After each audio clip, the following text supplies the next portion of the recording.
Hey guys, இந்த வீடியோவில் நம்ம என்ன பார்க்க போகிறோம்னா எக்லிப்ஸில் எப்படி நம்ம ப்ரோக்ராமை க்ரியேட் அண்டு ரன் பண்ணுறது இதை பற்றி தான் நம்ம பார்க்க போகிறோம். ஃபஸ்ட்டு நீங்கள் எக்லிப்ஸை இன்ஸ்டால் பண்ணிக்கோங்க.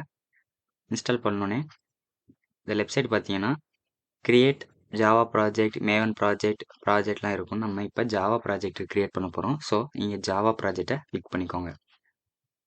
கிளிக் பண்ணால் உங்களுக்கு ப்ராஜெக்ட் நேம் என்னன்னு கேட்கும். இப்போ ப்ராஜெக்ட் நேம் வந்து நான் இப்போ என்ன கேட்பேன்னா டெமோ ப்ராஜெக்ட்னு வச்சுக்கிறேன்.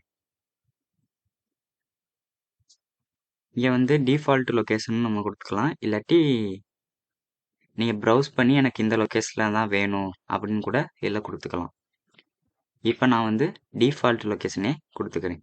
ஓகே, நெக்ஸ்ட் வந்து ப்ராஜெக்ட் நேம் கொடுத்தோடனே இங்கே நெக்ஸ்ட்டுங்கிற ஆப்ஷன் இருக்கும். அதை நீங்கள் நெக்ஸ்ட் கொடுத்துற வேண்டியது தான். ஓகே, நம்மளுக்கு ப்ராஜெக்ட் வந்து ஃபோல்டர் க்ரியேட் ஆகிருக்கு எஸ்ஆர்சியோட. அடுத்து நீங்கள் ஃபினிஷ்னு கொடுத்துற வேண்டியது தான். ஓகே, இங்கே பார்த்தீங்கன்னா லெஃப்ட் சைடு பார்த்தீங்கன்னா உங்களுக்கு வந்து க்ரியேட் ஆயிடுச்சு.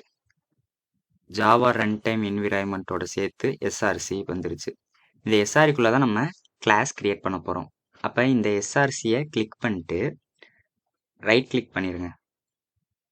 ரைட் கிளிக் பண்ணால் உங்களுக்கு நியூங்கிற ஆப்ஷன் வரும். அந்த நியூவில் நம்ம ஜாவா ப்ராஜெக்ட் க்ரியேட் பண்ணியாச்சு. இந்த ப்ராஜெக்ட்குள்ளே நம்ம கிளாஸ் தான் க்ரியேட் பண்ண போகிறோம். ஸோ நம்ம இந்த கிளாஸை கிளிக் பண்ணிக்கலாம். இப்போ கிளாஸ் நேம் நான் என்ன வைக்க போகிறேன்னா டெமோனே வச்சுக்கிறேன். கிளாஸ் நேம் வந்து நான் டெமோனே வச்சுக்கிட்டேன். இது வந்து எனக்கு பப்ளிக் ஸ்டாட்டிக் வைடில் க்ரியேட் ஆகணும். ஓகே, அதனால் நான் இந்த பப்ளிக் ஸ்டாட்டிக் வைடு மேலே கிளிக் பண்ணிக்கிறேன். இப்போ நீங்கள் ஃபினிஷ் கொடுத்தீங்கன்னா உங்களுக்கு கிளாஸ் வந்து க்ரியேட் ஆயிடுச்சு. ஸோ இப்படி தான் நம்ம எக்லிப்ஸில் க்ரியேட் பண்ணலாம். ஒரு ப்ராஜெக்டுக்குள்ளே நம்ம கிளாஸ் க்ரியேட் பண்ணுறோம். ஓகேவா?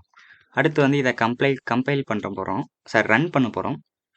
ரன்னுக்கு இப்போ வந்து ஏதாச்சும் எஸ்ஒஎஸில் கொடுத்தோன்னா இதில் எக்லிப்ஸில் வந்து system.out.ன்னு ஃபுல்லாக நீங்கள் எழுத தேவையில்ல.